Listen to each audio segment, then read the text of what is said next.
there. I was wondering if I could talk to an elder or somebody. Okay, thank you.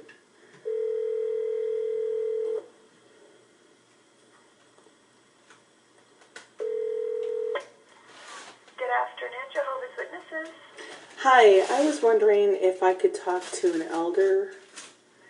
All right. Okay, thank you. What state are you calling from? Kansas? All right, one moment. Thanks.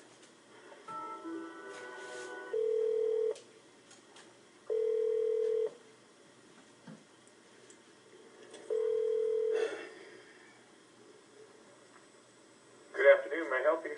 Hi there. I had a question. Are you an elder? Yes. Okay. I was disfellowshipped, and I am married, and my husband is in the truth, and two of my kids are, and one of them lives at home, and she's an adult, and the other one, he's married and lives on his own.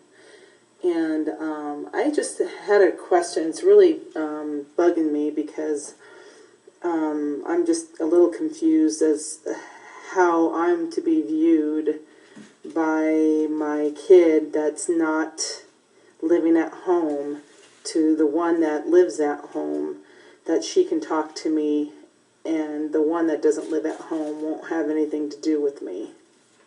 How old is the other one? Which one? One that does not live with you. He's 25, and the other one's 23, the one that lives with me. Like these are adults. Yeah. They're not children. No. Yeah. So I guess they've made their own decisions. No, I know, but I'm just. What do you mean they made their own decisions? Exactly. So what's your name? I didn't get it. It's Debbie. Okay, Debbie. What's your last name? Well, I don't want to. I'm not quite sure I understand why. All right. Yeah, I know something's troubling you. Do you have? Would you like to be reinstated? Well, right now. It just happened, so I'm just kind of dazed and confused. And when the 25-year-old said that he won't have anything to do with me because he's not allowed to. He's doing it Jehovah's way. And my daughter that lives with me, she can talk to me. And I said, well, what's the difference? I said, she can talk to me. Is your daughter a Jehovah's Witness? They're both. And you're both, yeah. So the thing is, it's two different circumstances. Your daughter lives with you, and obviously there's normal interaction with day-to-day activities. The other one, your son, does not live with you, so he's not in the home, and he's. I get that. I mean, So there's two different circumstances. But how, though, scripturally? How is that? How can one scripture be divided? To say in in 1 Corinthians, when it talks about do not have anything to do with that brother or sister, it's speaking of. It doesn't say unless you live at home.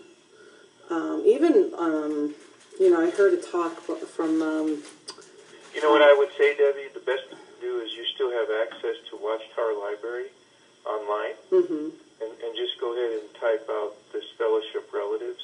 Well, I looked up that, and I got that one article that was talking about the disfellowshipped. Do Jehovah's Witnesses shun what was it? Here, I have it in front of me. Do Jehovah's Witnesses shun former members of their religion? And then it goes into what of a man who is disfellowshipped, but whose wife and children are still Jehovah's Witnesses. The religious ties he had with his family change, but blood ties remain. The marriage relationship and normal family affections and dealings continue. It doesn't, and that's it on that paragraph. It doesn't say that if they're living at home or if they're not living at home. Just like the scripture, it doesn't say if they're living at home or if they're not living at home. I want to know the difference, what scripturally is the difference between my 25-year-old who's married or lives outside the home. Okay, when will you disfellowship? What date? It was not this past Tuesday, but the Tuesday before. Okay, because it's so new and recent, Debbie, I would not object if you call the elders. Well, I just right now I can't. I'm too.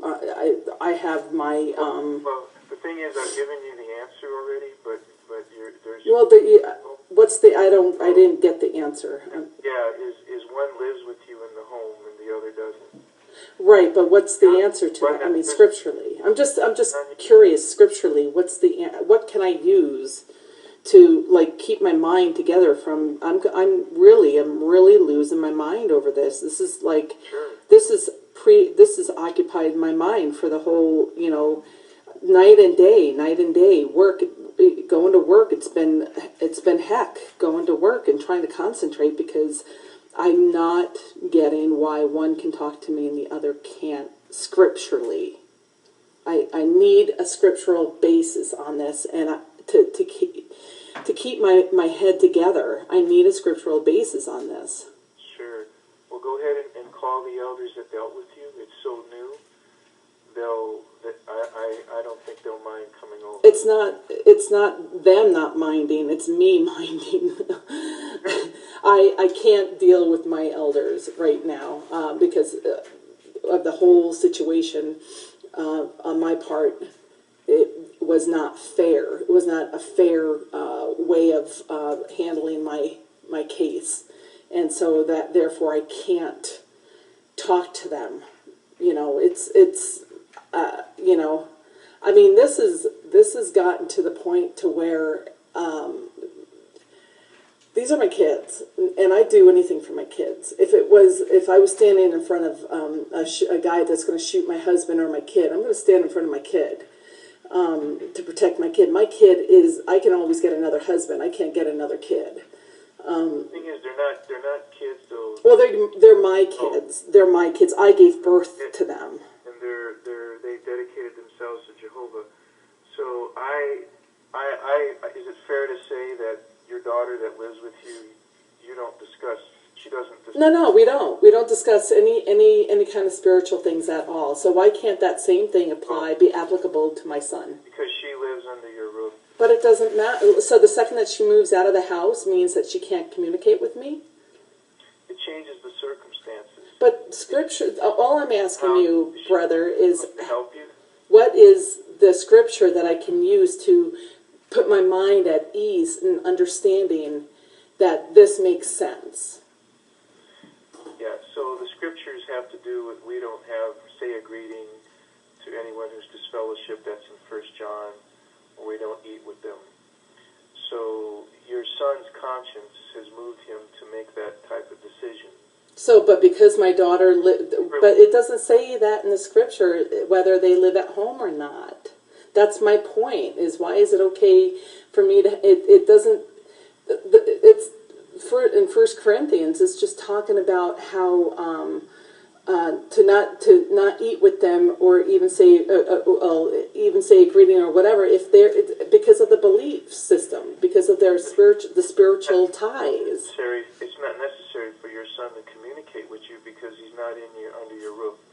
Whereas your daughter is under your roof, there are basic things obviously that have to be exchanged. But you're still. I don't think you're getting what I'm asking. Mm-hmm.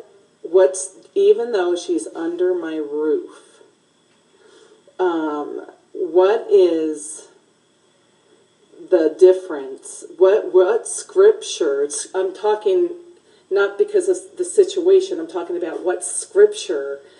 How do you differentiate the scripture to apply to her and not to him, or vice versa? Well, what would be good is in the God's Love book. In the back, there's an appendix on disfellowshipping, and I think that would explain it for you. You still have that book, God's Love? I don't know. I gotta look. So God's Love book in the back. What does it say? I'll let you look at it. And the thing is, your daughter, you have to be prepared for the fact that your daughter may decide to move out. Right, I know, but I'm talking about but that would. Do you even understand what I'm conveying? Like, what's the difference scripturally? What's the difference? Everything aside, conscience, whatever. Are allowed, yeah, it's outlined in the God's love book. No, but aside, I don't know, because all my books and everything, they're like, it's one of those where you put everything away and you use the CD-ROM. Online. But Online.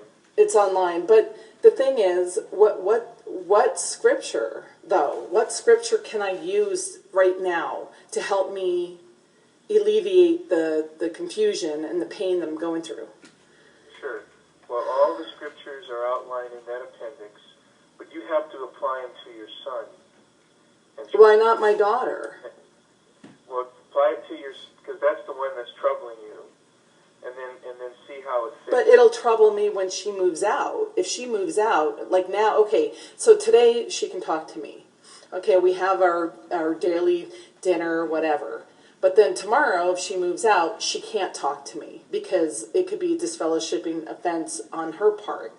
So it's like, where does that flip-flop? Where does that's what I'm trying to get at. Where does it, why is it, well, okay, you can, like, let's say, let's just use a blood transfusion as an example.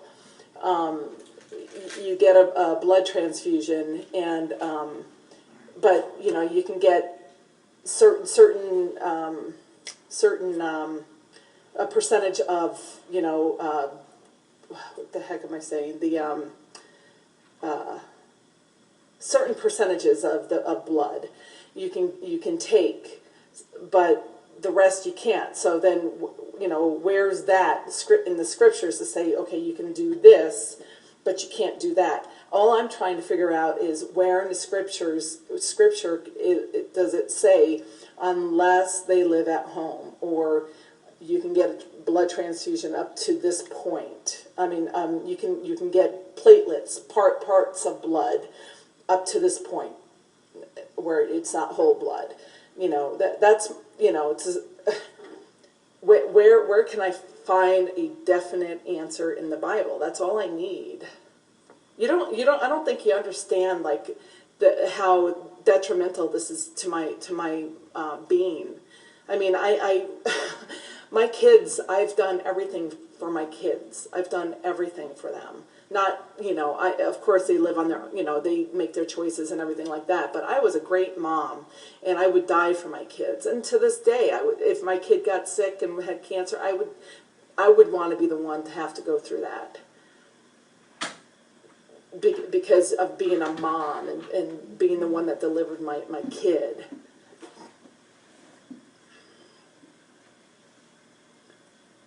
I'm just lost. I am so lost, and of not understanding why all of a sudden if she moved out she can't talk to me, but when she's living at home, just because she's living at home, so where's the excuse for that? Where, okay, as long as she's... The thing is, what your daughter and son are doing are similar. They're avoiding you spiritually. That's the way it should be from that article then. Your daughter though lives with you, so there has to be a normal interchange of activity from day to day. That's not the same as having a spiritual fellowship. Right, so then if I got together with my son for dinner and stuff and we didn't talk about spiritual things, how would that be bad? Well, that's the scripture, right? We don't eat with disfellowship individuals. But then my daughter can. Because why? It doesn't say in the scripture. Does she have to eat out every night? But it doesn't. The thing is, it doesn't say in the scripture. That's why, like it says, like one brother or a sister not to have. And if I'm no longer considered a sister, I'm to be viewed as one of the world, as the scripture says, to treat them as they were like a tax collector, or that we're not in the spiritual realm as what they are. So of course, I'm not going to talk spiritual stuff with them, but as far as being able to have a relationship with them, other than the spiritual, I'm confused on that. Well, yeah, and it may take time for you to understand it, but that's the key. It is your son does not live with you, whereas your daughter does. So this is just, it's kind of like the bylaws of being a witness. Is this the thing? Like, because like if you think about in 1 Corinthians 5, and it talks about the brother or sister, it refers to a believer. And so my daughter is a believer. My son is a believer. I'm still a believer, but I just don't, whatever happened, happened. But the thing is, I understand that they don't want to talk spiritual things. So then why that article on A reference for you, Deborah. Can you write this down? Sure. Okay, so it's the Watchtower, 1988, April 15. That's the April 15, 1988 Watchtower, page 28, paragraph 14. But you're referring me to the a Watchtower article. I want something concrete. I want something concrete from the Bible. It has the scripture in the paragraph. But then what about this most recent thing about shun former members? The question: do Jehovah's Witnesses shun former members of their religion? And then it goes into what of a man of disfellowship, whose wife and children are still Jehovah's Witnesses. Well, we're not here to talk about what ifs. We're here to talk about your situation. No. This I'm not. I'm not saying what if. I'm saying what of a man. I'm reading from the paragraph. What of a man who is disfellowshipped? Deborah, I can help you if you want to give me your name and the congregation that dealt with you. So that doesn't make sense to you. How am I supposed to look at that paragraph? Okay, so if I don't have your name and the congregation that dealt with you, I can do very little to help you. Well, I'm sure. No, you're helping me. So far you're giving me articles to look up, but I'm asking a question about that article that I read of what it says is what of a man who's disfellowshipped. It doesn't say anything about him, everybody else being outside the home, kids or anything, but it says that they just don't have this spiritual ties anymore. So I'll read you from the Watchtower there. It says,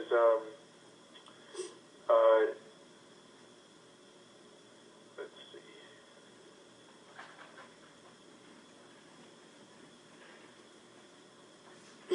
One that you said you were quoting, being disfellowship does not end their blood ties or marriage relationship. Normal family affections and dealings can continue. But the situation is different if the disfellowship one is a relative living outside the immediate family circle. Where does that say that in this that's that April 15th, 88 Watchtower. But then, why didn't they let... Paragraph 14. Okay. You were quoting earlier from it, so I went back to it. Oh. As the situation is different if the disfellowship is a relative living outside the immediate family circle and home, it might be possible to have almost no contact at all with the relative. Even if there were some family members requiring contact, this certainly would be kept to a minimum in line with the scripture, quit mixing in company with anyone called a brother, that is disfellowship, 1 Corinthians 5:11. Understandably, this might be difficult because of the emotions and family ties, such as a grandparent's love for their grandchildren or parents for their children. Yet this is a test of loyalty.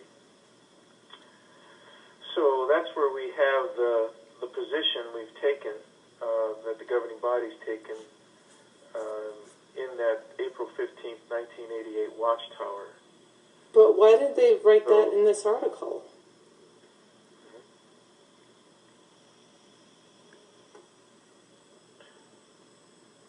So I was just trying to give you why your son has decided to do that. Do you know why? I mean, why wouldn't they write that in this article? but I hope that helps you out. Is that like, you're just kind of blowing me off, my question? Well, not really, but you're welcome to write. Wow. But if you do write, give us your full name. Like, okay, like you'll give me yours? Will you give me yours? I can't take credit for the direction I gave. Oh, Just like our articles don't have the name of the authors that wrote the articles. but it's not taking credit. It's Oh, yes, it would be. Yeah. I can't take interesting. for good direction I shared with you today. Well then, okay, whatever. I mean, you look at the Bible, and you got the books of the Bible, the writers of the Bible. They take credit. You know, it's just. Alrighty, well, you know what? That didn't answer a lot of my questions, but it's kind of wow, just wow. That's all I got to say. You also have the appendix to the God's Love book, which you can download. It is online on jw.org. Well, I'll do that, but maybe here's a thought. If you ever want to be reinstated, please go to the elders.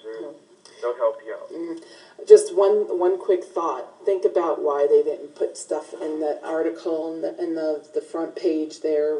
Probably just to mislead everybody that's looking to say, oh, your religion doesn't shun. But okay, well, have a great weekend. Party up.